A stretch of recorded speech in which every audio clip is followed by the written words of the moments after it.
Irmãos, nós entramos então semana passada na série de mensagens Força. E semana passada nós aprendemos, através da palavra do diácono Pedro, sobre o poder da oração. Então nós aprendemos que a oração é a estratégia de Deus, a ferramenta de Deus para nos conectar com Deus e também conectar o nosso coração à vontade do Senhor, para que o desejo de Deus que é feito lá no céu seja feito também aqui na terra através das nossas vidas. Então nós entendemos que a partir da oração nós recebemos força para nós podermos então continuar a caminhada que o Senhor propôs para nós. Hoje eu quero compartilhar com vocês sobre um tema chamado Força para Viver.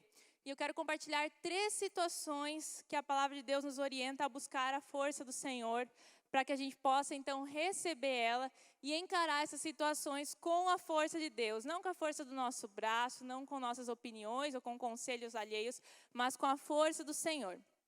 Você que tem sua guia pode completar ali. Primeiro ponto que eu quero trazer para você, a primeira situação é força na tentação.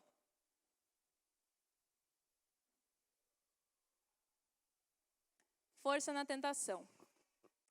Lá no livro de Tiago, o apóstolo vem nos falar sobre a tentação. Se você já leu o livro de Tiago, você vai ver lá que ele define a tentação como um impulso que nós temos, um impulso carnal pelo pecado, o desejo de pecar. Todos nós somos inclinados ao pecado. E essa tentação, esse impulso, ele pode ser ou não alimentado por nós, depende das nossas escolhas. Existem 2 tipos de tentação. A tentação externa, que é aquela tentação que você não prevê. É algo que, quem sabe, você não tem tendência a pecar. Quem sabe não é um vício seu, você não namora aquele pecado, mas, de alguma forma, você pode ser colocado diante de uma situação de tentação em alguma área, e ali você vai ser provado se realmente você vai permanecer fiel. Por exemplo, quem sabe você não tem o hábito de mentir, mas em dado momento, numa situação de vulnerabilidade, que você se sente apreensivo para se defender, para poder argumentar, você deixa escapar aquela mentira. Quem sabe numa tentativa de defesa, quem sabe numa tentativa de fugir de alguma consequência. E ali você vê uma tentação externa, não é seu comportamento comum mentir. Nós podemos perceber isso na vida de Pedro na Bíblia. Pedro andava com Jesus. A gente vê que Pedro, ele não negava Jesus, ele sempre estava com Jesus, caminhava com Jesus, todo mundo via que ele era amigo de Cristo. Mas quando Jesus foi então ser levado a ser crucificado naquele ambiente de tensão, naquele ambiente de provação, chegam diante de Pedro e falam, você é amigo daquele Jesus. E o que Pedro faz naquele momento? Mente. Ele nega que ele conhecia Jesus, na tentativa de se defender, de se proteger. E Jesus já havia anteriormente avisado Pedro, o pecado está batendo a sua porta, cuidado. Ele já sabia que ele passaria por uma tentação e ele negou, disse, não Jesus, eu vou com você para a cruz, eu não vou nunca negar o Senhor. E mesmo avisado, ele estava despreparado para aquela tentação externa, ele não vigiou. Então essa é uma tentação externa. E também tem as tentações internas, são aquelas que são provocadas por nós. Ou seja, você sabe que você tem uma fraqueza, você sabe que, quem sabe, você tem um mau hábito que você luta muito, um vício, algum comportamento ruim. E mesmo assim você se coloca numa situação de vulnerabilidade quando se expõe a lugares, pessoas e gatilhos que podem alimentar e facilitar você cair naquele pecado. Então uma pessoa, por exemplo, que pode ter algum vício, sei lá, um vício em bebida, ela sabe que ela é fraca nessa área, que ela tenta vencer, que é difícil ela vencer, já é um hábito que ela tem tentado vencer, ela já tem um histórico nessa área. E ela, mesmo sabendo disso, ela se expõe com amigos que bebem, ela vai no lugar onde tem bebida alcoólica, ela assiste programas que incentivam e normalizam aquela prática. Então, ela está se colocando numa tentação interna, ela está alimentando aquela tentação, o desejo de pecar. Independente de qual tentação a gente vai enfrentar, lutar contra ela sempre vai ser algo presente em nossa vida, pois dentro de nós existem maus desejos que guerreiam, entram em conflito com o fazer a vontade de Deus. Então a Bíblia fala que a partir do momento que nós recebemos o Senhor Jesus no nosso coração, o Espírito Santo vem morar em nós, e a partir daquele momento nós não estamos mais sob o poder do pecado, ou seja, eu tenho uma força em mim, eu tenho um poder em mim para dizer não. para aquele pecado, para aquela tentação. Diferente de uma pessoa que não tem Jesus. A Bíblia fala que as pessoas sem Cristo, elas estão debaixo do poder do pecado. Então, ela pode dizer, eu não consigo. É difícil. Agora, aquela pessoa que tem Cristo, dentro dela existe uma força, dentro dela existe um poder que pode sim fazer ela vencer a tentação e dizer que ela consegue. Então, todos nós estamos sujeitos à tentação, por quê? Porque nós vivemos nesse mundo sujeito ao pecado. O nosso lugar é o céu, ainda estamos de passagem nessa terra, então aqui nós vamos conviver com as tentações. Mas, claro, quanto mais nós nos santificarmos, quanto mais nós buscarmos ao Senhor, nós vamos com mais facilidade identificar quando aparece um desejo mau em nosso coração. E nós vamos também saber administrar ele. Opa, ligou o sinal vermelho. Você vai tendo uma intimidade com Deus, com o Espírito Santo. Ele vai te orientar e dizer, fulano, você está percebendo? Aqui não está ficando legal. Você está ficando irritado, você está ficando impaciente, você está ficando agitado, você está olhando demais isso aqui, você está pensando demais nisso. O Espírito Santo vai te dando, então, o poder para que você administre aquela situação. Então, quanto mais você caminha com Deus, mais fácil vai ser identificar a tentação. Mas não significa que você não vá conviver com ela. A diferença, claro que é que conforme nós vamos crescendo com Deus, nós vamos mudando as fases, né? O que antes, quem sabe, lá na adolescência, na juventude, era uma dificuldade imensa você vencer, era uma tentação constante. Agora, na tua vida adulta, as tentações mudaram. Você tem uma outra luta, mas a luta sempre está aí presente. E quanto mais nós andamos com Deus, mais fácil fica administrar para que a gente não venha cair nela. Independente, então, de qual tipo de tentação a gente enfrenta, todas elas estão presentes em nossa vida em níveis e áreas diferentes. E diante disso, nós precisamos receber força para vencer essa tentação. E eu acho muito fantástico esse texto de Hebreus, um dos textos que eu considero mais lindos da Bíblia, onde Jesus se identifica com nossas lutas e se coloca como o nosso fortalecedor. Lá em Hebreus 4, 15 a 16 diz assim: o nosso grande sacerdote não é como aqueles que não são capazes de compreender as nossas fraquezas. Pelo contrário, temos um grande sacerdote que foi tentado do mesmo modo que nós, mas não pecou. Por isso, tenhamos confiança e cheguemos perto do trono divino, onde está a graça de Deus. Ali receberemos misericórdia e encontraremos graça sempre que precisarmos de ajuda. O que a gente vê nesse texto aqui? Nós vemos um Deus acessível. Qualquer um pode chegar perto do Senhor, através de Jesus Cristo. Um Deus que está pronto para nos receber. Segundo, você não precisa de nenhum mediador para chegar até Jesus. Você mesmo pode chegar diante dele e pedir ajuda quando precisa. Então, algumas pessoas têm tendência de condicionar a sua santidade e ficar firme na fé com a ajuda de alguém. Mas o fulano não orou por mim. O fulano não me atendeu quando eu precisava. O fulano não me buscou em casa para ir na igreja. É por isso que eu caí. E eu coloco outra pessoa entre eu e o Senhor. E condiciono esse relacionamento a ser aquele que me sustenta e me ajuda. E aquela pessoa que é humana, não é Deus, que não tem poder de trazer força para você vencer as suas tentações, ela pode ajudar, facilitar a sua vida, mas nunca pode ser um intercessor entre você e Deus. Essa pessoa ela vai falhar. E o que a Bíblia diz? O próprio Jesus Cristo tomou esse lugar. Hoje nós nos apresentamos diante de Deus e Ele mesmo se coloca como mediador, aquele que nos ajuda, aquele que nos compreende. E nós vemos esse texto também que Ele compreende o que nós sentimos. A Bíblia fala que Jesus passou por tudo que nós passamos. Ele esteve diante de todas as tentações também. E Ele, por saber o que nós sentimos e não ter pecado diante de nenhuma delas, está apto para nos ajudar. Nós vemos nesse texto também que Ele está disponível a nos socorrer. E que Ele não nos trata segundo os nossos pecados, nossas fraquezas, nossos erros. A Bíblia fala aqui, receberemos misericórdia. Por que misericórdia? Misericórdia é perdão. Toda vez que nós nos apropriarmos dessa promessa, chegar diante de Deus, em oração, diante do Senhor, dizer, Deus, misericórdia, perdão. Deus está pronto para nos perdoar. Então, nós vamos encontrar o perdão que nós precisamos para os nossos pecados. Mas não só isso, nós encontraremos também graça. Por que ali a Bíblia fala graça? Não fala você vai chegar diante do trono de Deus e você vai receber conforto. Você vai receber a solução imediata, um milagre imediato. O que a Bíblia fala? Você vai receber graça. Não que ela não se manifeste dessas formas que eu citei. Mas aqui ela fala que você vai receber graça, um favor imerecido. O que é isso?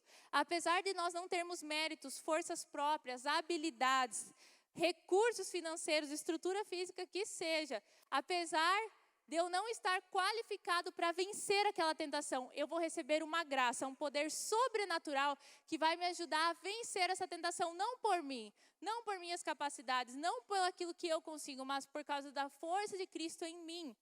Então, ali a Bíblia está falando que Deus mesmo vai nos dar graça.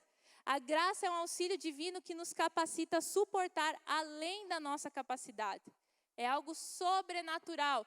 Então, hoje de manhã eu estava falando também para os irmãos, a partir do momento que nós recebemos Jesus, não existe mais esse negócio que eu não consegui, eu pequei, foi sem querer, eu não consegui resistir. Não existe, porque como eu falei aqui, a partir do momento que eu recebi Jesus, em você, por mais que você sinta ou não, é escolha sua se você vai desfrutar desse poder ou não. Eu não posso fazer você desfrutar do Espírito Santo e do poder que Ele tem para dar. A Bíblia fala, olha só o poder que habita em você, é muito forte isso. O mesmo poder que ressuscitou Cristo está dentro de você. Você entende a bomba atômica que está dentro de ti? Olha o tremendo do poder que está em você a partir do momento que você diz, Jesus, eu aceito o Senhor como Senhor e Salvador da minha vida. Por que algumas pessoas desfrutam mais desse poder e outras não? Por uma escolha.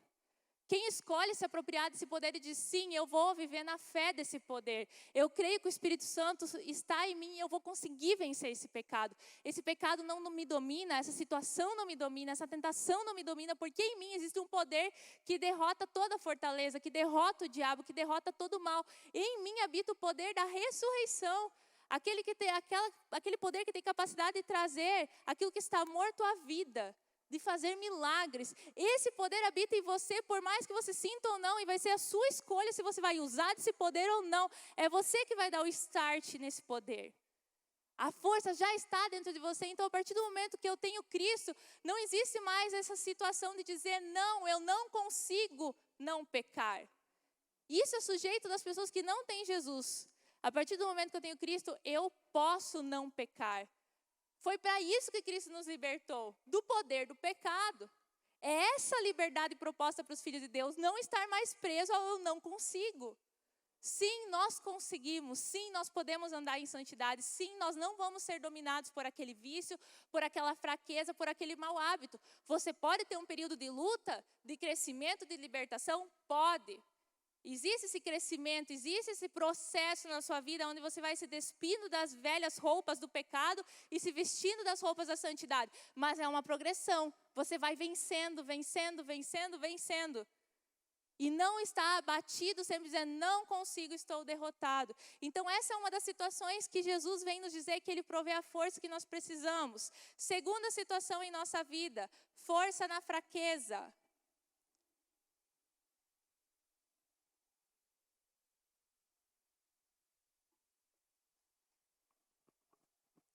Paulo em 2 Coríntios disse assim, eu me alegro também com as fraquezas, os insultos, os sofrimentos, as perseguições, as dificuldades pelas quais passo por causa de Cristo. Porque quando perco toda a minha força, então tenho a força de Cristo em mim. Nós já sabemos que quando nós nos tornamos filhos de Deus, nós não somos poupados de sofrimento. Não porque Deus tem intenção de fazer a gente sofrer. Deus não tem prazer que a gente sofra. Mas porque nós estamos no mundo e o mundo é mau. E a terra não é o nosso lugar. A Bíblia nos considera estrangeiros nessa terra. Nós somos de outro mundo.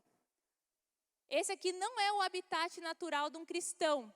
Aqui, quando a gente vai conhecer sobre ciência, sobre animais, habitats naturais, vegetação e tudo mais, sempre existe um ambiente propício que garante a sobrevivência daquele animal, daquele tipo de vegetação, tudo está ao seu favor. Mas nós, cristãos, nós estamos num mundo onde nada está ao nosso favor para a nossa sobrevivência. A Bíblia fala que o mundo é mau, os dias são maus. Então, sim, o sofrimento que nós vivemos, nós estamos sujeitos por estarmos ainda aqui. É por isso que nós cantamos sobre o céu e nós sentimos uma saudade de um lugar que a gente nunca esteve. Porque lá é a nossa pátria. Nós pertencemos a outro lugar. Estamos de passagem aqui. Então, enquanto nós estamos aqui, nós estamos sujeitos aos sofrimentos que são consequências do pecado na humanidade. Quem sabe não por sua culpa, mas uma consequência de forma geral. O pecado habitou na terra.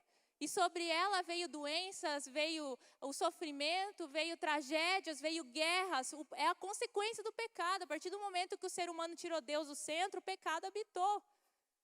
E nós estamos como cristãos numa luta, não mais debaixo desse poder, caminhando em direção a um lugar que nos libertará totalmente desse poder das trevas. Onde finalmente, quando Paulo diz, finalmente vou me libertar do corpo dessa morte. Ou seja, disso aqui, da carne e sangue, dessa vivência na terra, eu vou me libertar disso, finalmente. Eu não vou estar mais sujeito à tentação e não vou estar mais sujeito aos sofrimentos dessa terra. E lá não haverá nem o sofrimento, nem choro, nem lágrimas. Lá haverá somente satisfação em Deus. Então Jesus, que foi o Filho de Deus nessa terra, caminhou nessa terra, não foi poupado de sofrer, não seria diferente para nós. Agostinho falou, Deus teve um filho na terra sem pecado, mas nunca teve um sem sofrimento. Só Jesus não pecou, mas até ele sofreu. E nós também passaremos por isso. Então, cientes disso, mais do que nunca, nós precisamos nos apropriar da força de Deus. E a Bíblia já nos alerta que os dias são maus, precisamos discernir. Nesse texto de 2 Coríntios, Paulo vai então listar diversas situações que podem nos levar a um estado de fraqueza. Fraqueza física, doenças, condições físicas, insultos, sofrimentos, perseguições, dificuldades. São momentos que nós vivemos em nossa vida que podem nos levar a um estado de fraqueza. E Paulo falou aqui, admitiu, que ele muitas vezes se sentia fraco. Ele sentia que em si, ele como Paulo, ser humano, não existia mais força para lutar. Mas nesse momento, a partir daquele momento que não tinha mais força nenhuma de Paulo, é daí que a força de Deus aparecia muito mais forte na vida dele.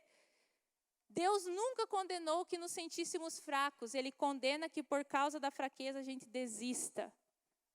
A desistência não será perdoada. Isso é muito forte. Nós não poderemos levar uma vida sem compromisso com Deus, dizendo que era muito difícil viver para Deus aqui na terra e chegar diante de Deus e dizer, Deus, é que eu estava muito fraco. Então eu desisti, o Senhor sabe como é que é. Deus vai dizer, sim, pode vir para o céu, eu entendo. Não. Você consegue entender que Deus mandou Jesus para morrer aqui justamente para que a gente não tenha esse tipo de fala? Justamente para que a gente possa comparecer diante do trono de Deus e dizer, eu venci por causa de Jesus? Então, não existe espaço para desistirmos. Agora, se sentir fraco, pode sim, em alguns momentos nós nos sentimos assim. Que em nós não existe mais recursos, não existe mais forças, não existe mais ânimo para seguir em frente. Mas nesse momento, em vez de eu me abater, eu desanimar, eu desistir, eu me volto para Deus, eu recebo da força de Deus e continuo. Porque Deus, sabendo que viveríamos momentos de fraqueza, nos providenciou suporte e força através de Jesus. Então, nós não temos motivos para desistir. Isaías 40, 29 diz, aos cansados Ele dá novas forças e enche de energia os fracos. Se você precisa lembrar dessa verdade constantemente, escreva ela num papel, coloca na tela do seu celular, bota em algum lugar, no espelho, onde você vai olhar e você vai lembrar que Deus é aquele que te dá força. Se você está cansado, Ele renova a sua energia. Se você está fraco, Ele te fortalece. Tem essa promessa para nós. Ou seja, para toda fraqueza humana, existe uma medida de força de Deus reservada para garantir que você continue. Não existe situação nenhuma em nossa vida, nenhuma, que nós não tenhamos de Deus força para enfrentá-la. Nenhuma.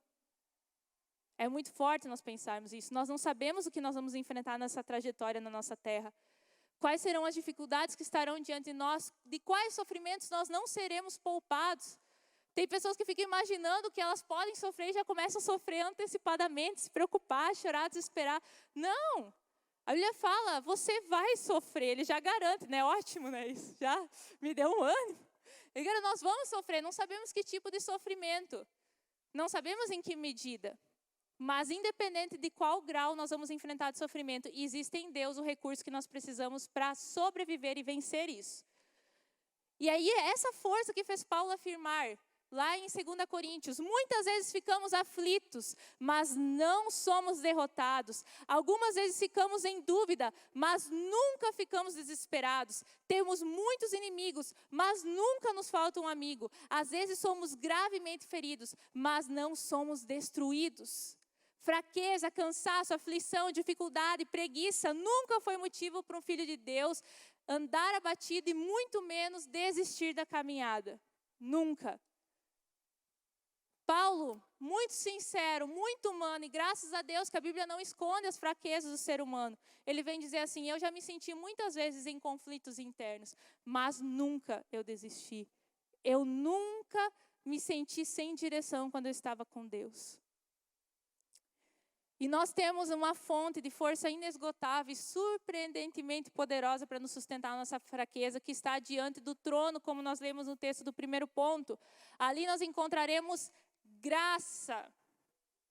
Sabe aquelas histórias que nós ouvimos e vemos, testemunhamos, ou quem sabe você já experimentou uma história difícil, triste, e nós não sabemos como a pessoa conseguiu suportar e passar por aquela situação. Ou você passa por uma situação difícil e você não sabe como você está de pé. Se você está buscando recurso em Cristo, com certeza é a graça do Senhor que tem te sustentado. Não existe outra forma de permanecer diante de sofrimentos. Então existe uma graça, uma medida, algo sobrenatural depositado sobre aqueles que buscam a Deus na fraqueza. E terceira e última situação onde nós podemos contar com a força de Deus, força na espera.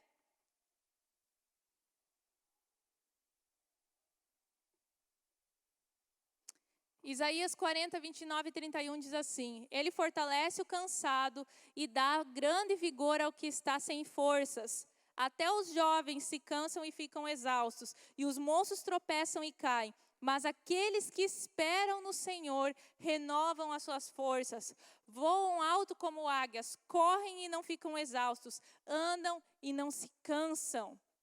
Esse texto, esperam, pode ser traduzido como confiam, aqueles que confiam, aqueles que estão numa espera perseverante, aqueles que estão na caminhada, sem desistir, os que estão esperando no Senhor, os que estão prosseguindo no Senhor, a esses é dado forças. A esses é renovada toda a força que é necessário. Então, aqueles que escolhem, porque a decisão de desistir ou prosseguir é nossa. Nenhum de nós está sujeito a refém de circunstâncias, e dentro de nós existe o poder de desistir ou não das coisas. Então, aqueles que escolhem perseverar, seguir o caminho sem desanimar, muitas vezes enxergando as coisas somente pela fé, a estes está destinado a receber força. Não aqueles que começam a murmurar, não aqueles que começam a reclamar, não aqueles que começam a se abater e param no meio da caminhada. A esses não tem força reservada. A força é para os que perseveram. A força para aqueles que confiam que diante da caminhada, Deus irá fortalecer. E é legal que esse texto fala, até os jovens se cansam. Não necessariamente jovens de faixa etária, mas representando pessoas que aparentemente, elas têm tudo para se manter firme. São pessoas que possuem recursos, têm vigor, que têm conhecimento, que têm, quem sabe, uma estrutura familiar, uma bagagem que lhes garantiria não desanimar fácil, não perder as forças tão fácil. Até esses que parecem jovens, cheios de vigor, cheios de recursos, que estão no pleno potencial, até esses tropeçam e caem. Mas aquele que espera no Senhor, ou nós poderíamos dizer, nesse grupo se encontram aqueles que muitas vezes são os improváveis de Deus. Aqueles que, quem sabe, não têm recurso suficiente, que são fracos, têm pouco conhecimento, pouca bagagem, quem sabe não têm uma estrutura familiar ou física que capacita aquela pessoa a prosseguir naquele momento difícil. Aquela pessoa improvável, com pouca sabedoria, aquela pessoa que está começando, ela, por confiar no Senhor, tem mais força do que aqueles que parecem incapacitados. Porque quando nós andamos no caminho da fé, em direção a Deus, não são as nossas forças que nos sustentam, mas a força do Senhor. Amém, meus irmãos? Vamos colocar em pé. Conclusão. Em qualquer situação que enfrentarmos, Deus nos dá força para viver e vencer. Você crê nisso? Amém?